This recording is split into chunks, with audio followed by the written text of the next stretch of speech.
போதி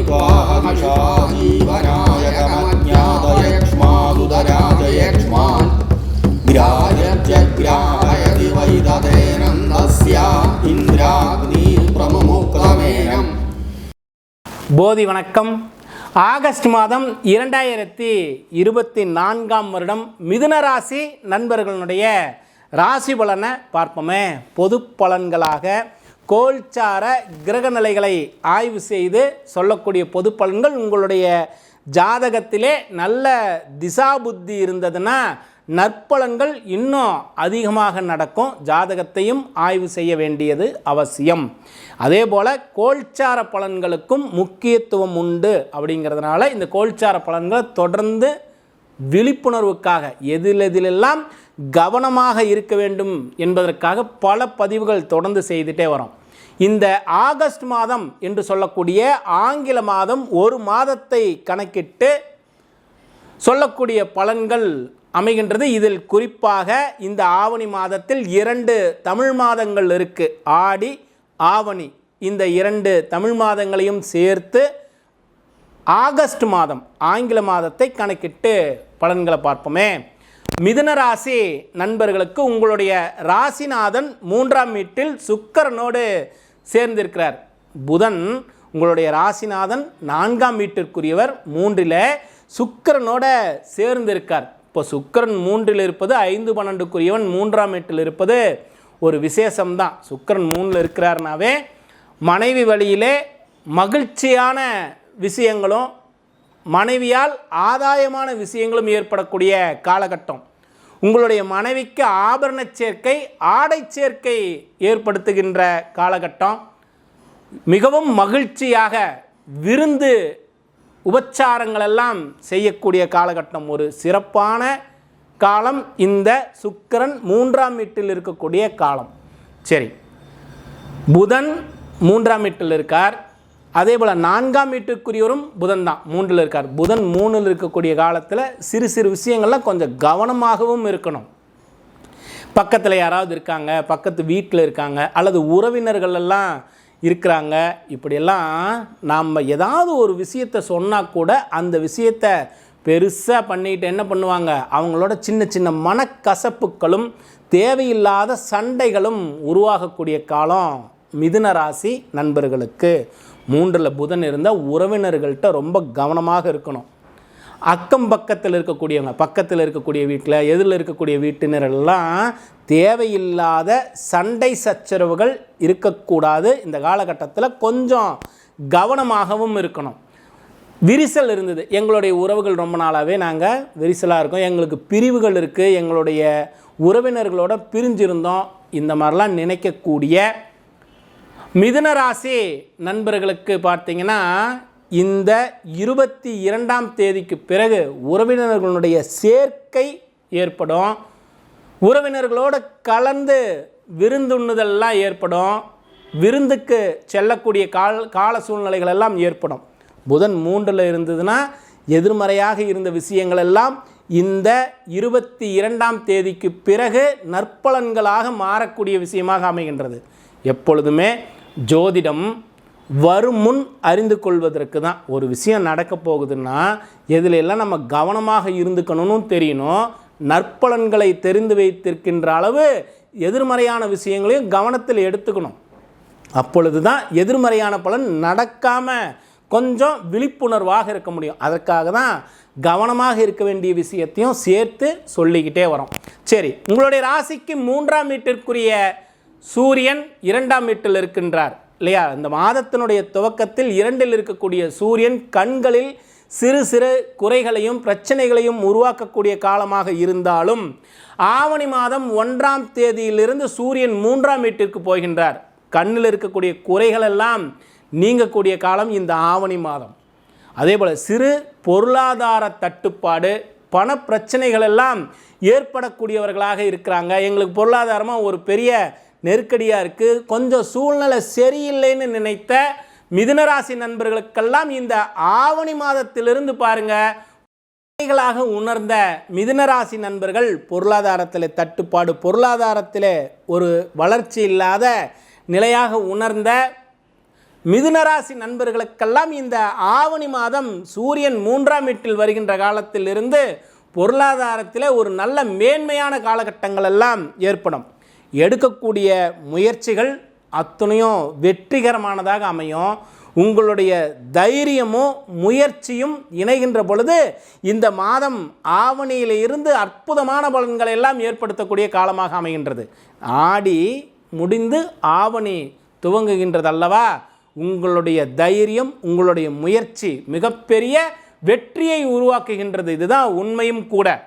12ல் பொதுவாகவே குரு பகவான் செவ்வாயோடு சேர்ந்திருக்கார். இந்த மாதத்தினுடைய துவக்கத்தில் குரு செவ்வாயினுடைய சேர்க்கை சிறப்பான பலனாக எடுத்துக்கிட்டாலும் இருக்கக்கூடிய இடம் 12ஆம் வீடு விரயஸ்தானம் அப்படின்னு சொல்கிறோம். உங்களுடைய 6ஆம் வீட்டிற்குரியவன் 12ல் 6ன்னு சொல்லக்கூடியது பொதுவாகவே செவ்வாய் 6 11க்குரியவன் செவ்வாய். இந்த செவ்வாய் 12ஆம் வீட்டில் இருக்கிறார். 6க்குரியவன் 12ஆம் வீடுன்னு சொல்லக்கூடியது நோய் எதிர்ப்பு கடன் இந்த விஷயங்கள் எல்லாம் சொல்லக்கூடியது 6ஆம் வீடு. 12ஆம் வீட்டில் விரயஸ்தானத்தில் போய் அமருகின்றார் இந்த செவ்வாய். 12ல் இருக்கக்கூடிய காலத்தில் சிறு சிறு விரயங்கள் எல்லாம் ஏற்படும். வாகனத்தில் கொஞ்சம் கவனமாக இருக்க வேண்டியது அவசியம். ஏன்னா முன்பே இந்த 4ஆம் வீட்டிற்குரிய புதன் 3ல் இருக்கிறார். 22ஆம் தேதிக்கு பிறகு தாயாரினுடைய ஆரோக்கியத்தில் கவனமாக இருக்கணும். அதே போல் 22ஆம் தேதிக்கு அப்புறம் வாகனங்களில் கவனமாக இருக்கணுங்கிறத பார்த்தோம். இப்போது இந்த செவ்வாயும் 12ல் போய் அமர்கின்றார். தேவையில்லாத வாகனத்தில் செலவு, மருத்துவ செலவுகள் எல்லாம் சிறிது சிறிதாக ஏற்படக்கூடிய வாய்ப்புகள் எல்லாம் உண்டு. ஏன்னா ஒரு கிரகத்தை வைத்து கொண்டு பலன் எடுப்பதை விட மற்ற கிரகங்களுடைய ஆய்வையும் எடுத்துக்கிட்டு பலன் எடுக்கும் பொழுது தான் அந்த உண்மையான விஷயங்களை நம்ம இன்னும் அதிகமாக சிந்தித்து பலனாக எடுக்க முடியும். சரி, 7ஆம் வீட்டிற்குரிய குருவும் 12ல் தானே இருக்கார். அந்த குருவினுடைய சேர்க்கை சுப கிரகமாச்சே. குரு முழு சுப கிரகத்தினுடைய சேர்க்கை நிச்சயம் பாதிப்பை எல்லாம் குறைக்கும் தான், பெரிய அளவில் குறைகளை ஏற்படுத்தாது. ஏன்னா 5ஆம் பார்வையாக உங்களுடைய ராசிக்கு 4ஆம் வீட்டை பார்க்கின்றார். தேக ஆரோக்கியத்தில் கொஞ்சம் கவனமாக இருக்க வேண்டியது அவசியம்தான். தாயாரினுடையக்கோ வாகனம் சம்பந்தப்பட்ட விஷயங்களுக்கோ பெரிய அளவில் பாதிப்புகளை ஏற்படுத்த மாட்டாருங்கிறது தான் உண்மையான. குருவினுடைய பார்வை 4ஆம் வீட்டில் இருக்குது. இது ஒரு விசேஷம்தான். குருவினுடைய பார்வை 6லையும் இருக்குது, 8ஆம் வீட்டிலையும் இருக்குது. வேலை சார்ந்த விஷயங்கள் எல்லாம் ஒரு மாற்றத்தை உருவாக்கினாலும் உயர்வுக்குண்டான மாற்றமாக தான் இருக்கும், குறை இருக்காது என்பது தான் உண்மையும் கூட. மிதுனராசி நண்பர்களுக்கு 10ஆம் வீட்டில் இருக்கக்கூடிய ராகு, 4ஆம் வீட்டில் இருக்கக்கூடிய கேது. 4ல் இருக்கக்கூடிய கேது நீங்கள் பெரிய அளவில் உங்களை பாதிப்பு ஏற்படுத்த போகிறது இல்லை. ஏன்னா குருவினுடைய பார்வை அந்த இடத்துல கிடைச்சிருது. எதிர்மறையான பலன்கள் எல்லாம் குறையும். இருந்தாலும் 10ல் இருக்கக்கூடிய ராகு தொழிலில் ஒரு நல்ல அபிவிருத்தி, ஒரு நல்ல வளர்ச்சியை உருவாக்கக்கூடிய காலமாக தான் இந்த மாதம் அமைகின்றது. சனி பகவான் வக்ரத்தில் இருக்கிறார். இது ஒரு வகையில் பலம். இன்னொரு விஷயத்தில் சிந்திக்க வேண்டிய விஷயங்களும் இருக்குது. ரொம்ப நாளாக தொழிலெலாம் செய்துக்கிட்டே இருக்கோம், எங்களுக்கு லாபம் இல்லை, லாபமே ஏற்படல, தொழில் க்ரோத் ஆகுது, நிறைய செய்கிற மாதிரி இருக்குது, ஆனால் அதனால் ஆதாயம் குறைவாக இருக்குது. என்னுடைய மூத்த சகோதரனால் ஆதாயம் இல்லை, அவர்களுக்கும் நமக்கும் ஒரு பெரிய தொடர்பு பிரிவுகள் எல்லாம் ஏற்படுது. இது மாதிரிலாம் நினைத்த மிதுன ராசி நண்பர்களுக்கு இந்த சனி பகவான் வக்ரமாகிறது ஒரு அற்புதம் தான். ஒரு லாபத்திற்குண்டான காலம். உங்களுடைய சகோதர வழியிலே ஆதாயங்கள் எல்லாம் ஏற்படக்கூடிய காலம். அதே போல் நீங்கள் எடுக்கக்கூடிய முயற்சிகள் பயங்கர தடையாக இருந்திருக்கும். நம்ம நிறைய முயற்சி பண்ணியிருப்போம், தொழிலுக்கான முயற்சி, புதிய புதிய விஷயங்களுக்கான முயற்சிகள் எல்லாம் எடுத்துருப்போம். ஆனால் எந்த முயற்சியும் பெரிய அளவில் பலன் கொடுத்திருக்காது. இந்த காலகட்டத்தில் நிச்சயம் நற்பலன்கள் எல்லாம் ஏற்படும். இந்த சனி பகவானுடைய வக்ர காலத்தில் நோய் இருக்குது, ஏதாவது மருத்துவம் பார்த்துக்கிட்டே இருந்தோம், மருத்துவ செலவுகள் எல்லாம் ஆயிட்டே இருக்குது. இது போன்ற அமைப்பாக இருந்தாலும் நிச்சயம் நற்பலன்களாக மாறும். எல்லா விஷயங்களும் குறையும், மருத்துவ செலவெல்லாம் குறையும். குருவினுடைய பார்வையும் 6ஆம் வீட்டில் இருக்குது. மருத்துவ விரயங்கள் எல்லாம் குறையும். அற்புதமான பலன்கள் தான் உண்டு, குறைகள் இல்லை. இருந்தாலும் அஷ்டமாதிபதி அப்படின்னு சொல்லக்கூடிய 8ஆம் வீட்டிற்குரியவன் 9ஆம் வீட்டிற்குரிய கிரகம் ரெண்டுக்கும் சனி பகவான் தான் அதிபதி. இது வக்ரமாகிறார். வக்ரமாகக்கூடிய காலத்தில் கொஞ்சம் அதிகமான கவனத்தோடு இருக்க வேண்டியது அவசியம். அலைச்சல்கள் எல்லாம் கொஞ்சம் அதிகமாகும். தெய்வத்தினுடைய அனுகூலத்தை நல்லா பிடிச்சுக்கணும். இறைவனுடைய அனுகூலத்தோடு தான் ஒவ்வொரு விஷயங்களும். நமக்கு இறைவனுடைய அருள் இல்லைன்னா நமக்கு எந்த ஒரு விஷயங்களும் அனுகூலமாகாது. ஆகையினால் இறைவனை இந்த காலகட்டங்களில் ரொம்ப பிடிச்சுக்கணும். முடிஞ்சால் பெருமாள் கோவிலில், உங்கள் வீட்டிற்கு அருகில் இருக்கக்கூடிய பெருமாள் கோவிலில் தொடர்ந்து வழிபாடு செய்யுங்க. உங்களுக்கு எப்பெல்லாம் ஓய்வு கிடைக்குதோ அந்த காலகட்டங்களில் வழிபாடு செய்யுங்க. போதும் இந்த கோவிலுக்கு போகணும் அந்த கோவிலுக்கு போகணும்ல இல்லை, அருகில் இருக்கக்கூடிய பெருமாள் கோவிலில் வழிபாடு செய்துக்கிட்டே வாங்க.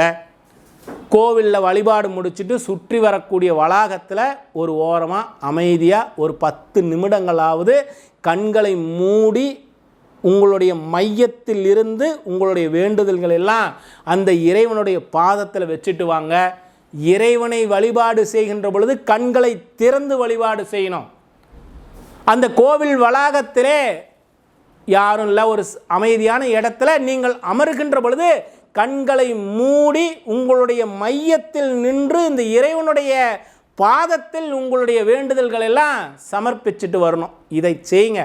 நிச்சயம் நாளும் நாளும் மாற்றத்திற்குண்டானதை நீங்களாகவே உணர முடியும். இந்த மாதத்தில் நற்பலன்களும் கூடி வருகின்றது. ஜனனகால ஜாதகத்தில் நல்ல திசா புத்தி இருந்துட்டதுன்னா சொல்லக்கூடிய பலன்கள் எல்லாம் இன்னும் உயர்வாக இருக்கும். எல்லாம் அல்ல அந்த இறை சக்தி இந்த மாதம் உங்களுக்கு அற்புதமான வளர்ச்சிக்குண்டான மாதமாக அமைக்கட்டும்னு நானும் வேண்டிக்கிறேன்.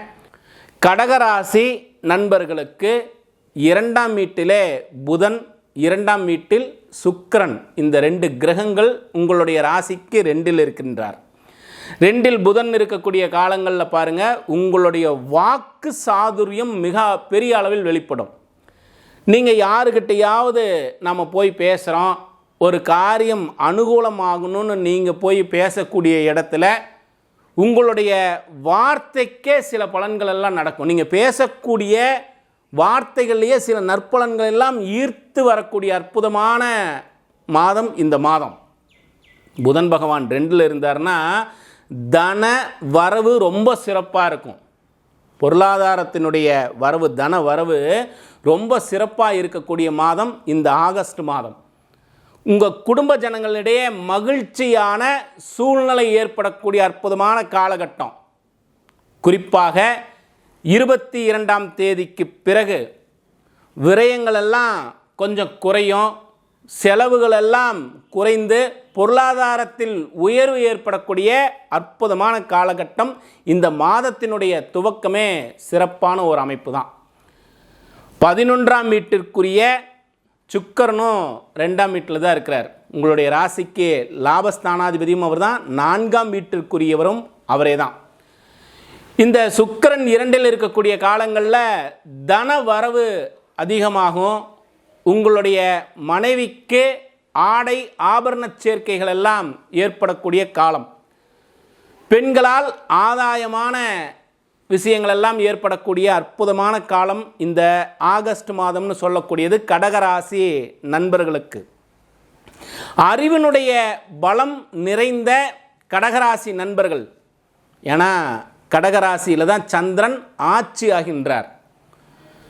இந்த அறிவினை சரியாக பயன்படுத்தக்கூடிய அற்புதமான ஆற்றல் படைத்தவர்கள் எல்லாம் கடகராசி நண்பர்களுக்கு இந்த காலகட்டங்களில் பொருளாதாரத்தில் ஒரு நல்ல வளர்ச்சியும் புதிய வாகனங்கள் வாங்கக்கூடிய எண்ணமும் மேலோங்கும். புதிய வாகனத்தால் அற்புதமான மாற்றம் ஏற்படும். ரொம்ப நாளாக இந்த வாகனத்தை மாற்றிடலாம், ஒரு இடம் வாங்கணுங்கிற சிந்தனையில் இருந்தோம். இது மாதிரிலாம் நினைத்த கடகராசி நண்பர்களுக்கு இந்த ஆகஸ்ட் மாதம் ஒரு அற்புதமான மாதம். ஒரு இடம் வாங்கிறதுக்கு உண்டான பலன்களும், வாகனம் புதிதாக வாங்கக்கூடிய காலங்களும், சிறு ஆடை ஆபரண சேர்க்கைகளும் ஏற்படக்கூடிய அற்புதமான காலம் இந்த ஆகஸ்ட் மாதம். கடகராசி நண்பர்களுக்கு அற்புதமான மாதம்தான்.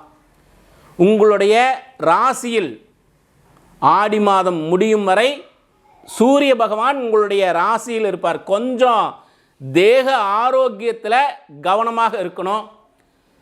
சிறு சிறு அலைச்சல்கள் எல்லாம் ஏற்படக்கூடிய காலமாக இருக்குது. சூரியன் உங்களுடைய ராசியில் இருந்தார்னா தேகத்தில் உஷ்ணம் சார்ந்த உபாதைகள் எல்லாம் ஏற்படக்கூடிய வாய்ப்புகள் உண்டு. இது ரொம்ப நாளைக்கு இல்லை.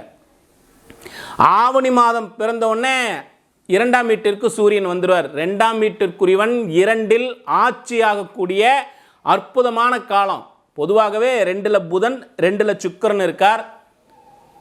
சூரியனும் 2ஆம் வீட்டில் வந்து ஆட்சி ஆகின்றார். 2ல் சூரியன் இருக்கிறத 2 பலனாகவும் எடுப்பாங்க. ஒரு சிலர் 2ல் சூரியன் இருந்தால் பேசும்போது ரொம்ப கவனமாக பேசணும்னு சொல்லுவாங்க. தேவையில்லாத விஷயங்களை வம்பா வந்து சேர்ந்துடும், ரொம்ப கவனமாக பேசுங்கன்னு சொல்லுவாங்க. ஆனால் 2ஆம் வீட்டிற்குரிய கிரகம் 2இல் ஆட்சியாகின்றது என்றால் அற்புதமான தன வரவுகள் எல்லாம் ஏற்பட போகின்றத இந்த காலம் நமக்கு உணர்த்துகின்றது. இந்த ஆகஸ்ட் மாதத்தில் அற்புதமான பொருள் வரவுகள் எல்லாம் ஏற்படக்கூடிய காலமாக இருக்கு. கவனித்து பாருங்கள். உங்களுடைய ராசிக்கு 8ஆம் வீட்டில் இருந்த சனி பகவான் அஷ்டமச்சனியினுடைய பாதிப்பில் கடகராசி நண்பர்கள் எல்லாம் ரொம்ப துவண்டு போய் இருந்திருப்பீங்க. சனி பகவான் வக்ரமும் ஆயிட்டார். அப்போது 2ஆம் வீட்டில் இருக்கக்கூடிய பாதிப்புகள் எல்லாம் குறையுதுன்னு அர்த்தம். பொருளாதாரத்தில் மேம்பாடு ஏற்படுதுன்னு அர்த்தம். இந்த ஆகஸ்ட் மாதத்தை சரியாக பயன்படுத்தினால் பொருளாதாரத்திலே மேன்மை, குடும்ப உறுப்பினர்களிடையே குடும்ப நபர்களிடையே ஒரு இணக்கமான சூழ்நிலை, உங்களுடைய வாக்கு சாதுரியத்தால் காரிய அனுகூலங்கள் எல்லாம் ஏற்படக்கூடிய அற்புதமான காலகட்டம். ஆடி மாதத்தில் சூரியன் உங்களுடைய ராசியில் இருந்த சின்னதாக கண்ணில் குறைபாடு ஏற்படுறதுக்கோ உஷ்ணம் சார்ந்த உபாதைகள் ஏற்படுறதுக்கோ வாய்ப்புண்டு. அது ரொம்ப நாள் இல்லை. ஆவணி மாதம் பிறந்தவுடனே சூரியன் 2ஆம் வீட்டில் ஆட்சி ஆயிடுவார். அற்புதமான பலன்களை எல்லாம் வாரி வழங்கக்கூடிய காலகட்டமாக இருக்குது. பொதுவாக இந்த மாதம் கடகராசி நண்பர்களுக்கு பொருளாதாரத்திலே ஏற்றம் மிகுந்த அற்புதமான மாதம். 10ஆம் வீட்டிற்குரிய செவ்வாய் உங்களுடைய ராசிக்கு 10ஆம் வீட்டிற்குரியவர், 5ஆம் வீட்டிற்குரியவரும் அவரே தான். 11 என்று சொல்லக்கூடிய லாபஸ்தானத்தில் போய் உட்காரார். எவ்வளோ அற்புதம் பாருங்கள். 11ல் செவ்வாய், 10ஆம் வீட்டிற்குரியவர் 11ல். எடுக்கக்கூடிய தொழில் சார்ந்த முயற்சிகள் அத்துணையும் வெற்றிகரமானதாக அமையும். ஏன்னா 10க்குரியவர் 11 லாபஸ்தானம்னா தொழிலில் ஒரு மேன்மை ஏற்படக்கூடிய அற்புதமான காலம், தொழிலில் ஒரு மிகப்பெரிய வளர்ச்சி ஏற்படக்கூடிய காலம், அனுகூலமான செய்திகள் எல்லாம் தொழில் சார்ந்த விஷயங்கள் ஏற்படும். அஷ்டமச்சனியினுடைய பாதிப்பு கொஞ்சம் குறைஞ்சிருக்கும். ஏன்னா வக்ரமாயிட்டார் இல்லையா? அப்போ தொழிலில் தானாகவே ஒரு வளர்ச்சி ஏற்படும், லாபங்கள் அற்புதமாக ஏற்படும். எதிரிகள் எல்லாம் உங்களை கண்டு கொஞ்சம் அடங்கி போவாங்க. ரொம்ப பாதிப்பு ஏற்படுத்துகிறவங்க நேரடியாக இல்லாமல் மறைமுகமாக பல எதிர்ப்புகளை தெரிவித்தவர்கள் எல்லாம் இந்த காலகட்டங்களில் ரொம்ப அமைதியாக போயிடுவாங்க. கடகராசி நண்பர்களை கண்டாலே செவ்வாய் அவ்வளோ பலமாக இருக்கிறார். அதே போல் பூர்வீக சொத்து சம்பந்தப்பட்ட விஷயங்கள் எல்லாம் நிறைய பிரச்சனையாக இருந்தது, நிறைய குறைபாடுகள் இருந்தது. எதுவுமே ஒரு முடிவுக்கு வரலைன்னு நினைத்த கடகராசி நண்பர்களுக்கு இந்த ஆகஸ்ட் மாதம் ஒரு அற்புதமான மாதம். குருவினுடைய 11ஆம் வீட்டில் இருக்கக்கூடிய குரு உங்களுடைய லாபஸ்தானத்தை இன்னும் அதிகரிக்கின்றார். நம்ம நிறைய குரு பலனில், குரு பெயர்ச்சியினுடைய பலன்களில் இந்த இடத்துல இருக்கக்கூடிய குருவுக்கு உண்டான பலன்களை தனியாக நிறைய விஷயங்கள் பார்த்தோம். அற்புதமான வளர்ச்சியை கொடுக்கக்கூடிய குரு 11லே குரு, 11லே செவ்வாய், குரு செவ்வாயினுடைய இணைவு ஒரு அற்புதம் தான். 11ஆம் வீட்டில் குருவினுடைய பார்வை 3ஆம் வீட்டில் இருக்கும். நீங்கள் எடுக்கக்கூடிய முயற்சிகள் அத்தனையும் வெற்றிகரமானதாக மாறும். இன்னொரு அற்புதம் பாருங்க. இந்த கிரகங்கள், கோல்சார கிரகங்கள் இவ்வளோ சாதகமாக இருக்கக்கூடிய காலங்களில் சனி பகவானும் வக்ரமாயிட்டார். அது இன்னும் அற்புதமான ஒரு பலனை கொடுக்குது. 5ஆம் பார்வையாக 3ஆம் வீட்டை குரு பகவான் பார்க்கின்ற காலத்தில் எடுக்கக்கூடிய முயற்சிகள் அத்தனையும் வெற்றிகரமானதாக அமைகின்றது. செய்கின்ற முயற்சிகள், எடுக்கின்ற முயற்சிகள் எல்லாம் தொழில் சார்ந்த விஷயமாகட்டும், வெளியில் இருக்கக்கூடிய விஷயங்களாகட்டும் வெற்றிகரமானதாக அமைவதை தான் இந்த கோல்சார கிரக நிலைகள் நமக்கு உணர்த்துது. இன்னொரு விஷயம் பாருங்கள், ரொம்ப விசேஷம். 5ஆம் வீட்டையும் குரு பார்க்கின்றார். 5க்குரியவன் குருவோடு சேர்ந்திருக்கிறார். கல்யாணமாகி சிறிது காலங்களாக குழந்தை பாக்கியம் இல்லை அல்லது குழந்தை பாக்கியத்திற்காக நாங்கள் காத்திருக்கோன்னு நினைத்த மனிதர்களுக்கெல்லாம், கடகராசி நண்பர்களுக்கெல்லாம் அற்புதமான புத்திர பாக்கியத்தை ஏற்படுத்தக்கூடிய காலகட்டம். மருத்துவம் பார்த்தோம், சிறிது நாளாக புத்திர பாக்கியம் ஏற்படல, நாங்கள் கொஞ்சம் மருத்துவம் பார்த்தோம், மருத்துவத்தில் இது வரைக்கும் பலன் கிடைக்கலைன்னு நினைத்த கடகராசி நண்பர்களுக்கு இந்த ஆகஸ்ட் மாதம் ஒரு அற்புதமான மாதம். புத்திர பாக்கியம் ஏற்படக்கூடிய காலம். 7ஆம் வீட்டையும் குரு பார்க்கின்றார். மகரத்தில் குருவினுடைய பார்வை விழுகுது. மகரத்தில் குருவினுடைய பார்வை கிடைச்ச உடனே இன்னும் விசேஷங்களாக இருக்குது. திருமணம் ஆகாத கடகராசி நண்பர்களுக்கு இந்த ஆவணி மாதத்தில் திருமணத்திற்குண்டான அற்புதமான காலகட்டங்கள்லாம் இணைந்து வருகின்றது. உங்களுடைய கூட்டு தொழில் சார்ந்த விஷயங்கள் எல்லாம் கொஞ்சம் நெருக்கடியாக இருந்தது, எங்களுக்கு கூட்டு தொழிலில் ஒரு நிறைவில்லை, இப்படியெல்லாம் நினைத்த கடகராசி நண்பர்களுக்கு கூட்டு தொழிலிலே ஒரு அபிவிருத்தி, கணவன் மனைவிக்குள்ளார ஒரு இணக்கம் இல்லை, எங்களுக்குள்ளார கருத்து வேறுபாடுகள் எல்லாம் இருக்கின்றது என்று நினைத்த கடகராசி நண்பர்களுக்கெல்லாம் இந்த குருவினுடைய பார்வை 7ஆம் வீட்டில் இருக்கக்கூடிய காலத்தில் கணவன் மனைவி இணையக்கூடிய அற்புதமான காலகட்டம். பிரிந்தவர்கள் இணையக்கூடிய காலகட்டம். இந்த மாதமே பொதுவாக கடகராசி நண்பர்களுக்கு எல்லா வகையிலும் சிறப்பான மாதம்தான். 9லே ராகு பகவான், தந்தையாரோடு கொஞ்சம் இணக்கமாக போக வேண்டியது அவசியம், குருவினுடைய வழிகாட்டுதலோடு செல்ல வேண்டியது அவசியம், இறை வழிபாட்டோடு செல்ல வேண்டியது மிக அவசியம். பக்கத்தில் இருக்கக்கூடிய துர்க்கை கோவிலில் தொடர்ந்து வழிபாடு பண்ணுங்க, பைரவர் வழிபாடு பண்ணுங்க. நாளும் நாளும் வளர்ச்சியான காலகட்டத்தை நீங்களாக உணர முடியும் கடகராசி நண்பர்கள் எல்லாம். சரி, இந்த ராசிக்கு கடகராசிக்கு என்னென்ன தீர்வுகள் இருக்குது, இன்னும் கொஞ்சம் நற்பலன்கள் எல்லாம் அதிகமாகிறதுக்கு இன்னும் என்ன வழிபாடுகள் செய்யலாம், என்ன முறைகள் எல்லாம் பின்பற்றலாங்கிறத தனி காணொலியாக மறுபடியும் இன்னொரு காணொலியே பேசுவோம். நம்முடைய போதி மையத்தில் படிக்கக்கூடிய மாணவர்களுக்கு சோழி பிரசன்னம், தாம்பூல பிரசன்னம், சொர்ண பிரசன்னம் இதையெல்லாம் ஒரு பாடத்திட்டமாக நடத்துகிறோம். குறிப்பாக தியானம், யோக பயிற்சியோடு சேர்த்து தசமகா வித்யா பாடத்திட்டத்தையும் இணைச்சிருக்கோம். விருப்பம் இருக்கக்கூடிய நபர்கள் நம்முடைய டிஸ்கிரிப்ஷனில் போதி மையத்தினுடைய வெப்சைட் அட்ரஸ் கொடுத்துருக்கேன், செக் பண்ணுங்கள். விருப்பம் இருக்கிறவங்க எங்களோடு தொடர்பு கொள்ளுங்கள். தொடர்ந்து விழிப்புணர்வுக்காக இன்னும் பல காணொளிகள் பேசுவோம், பல விஷயங்களை நான் உங்களோடு பகிர்ந்துக்கிறேன். சில சந்தேகங்களுக்கு என்னோட தொடர்பு கொள்ளலாம், எனக்கு மெசேஜும் போடுங்க. இன்னும் பல காணொளிகளில் நாம் சந்திப்போமே. போதி வணக்கம்.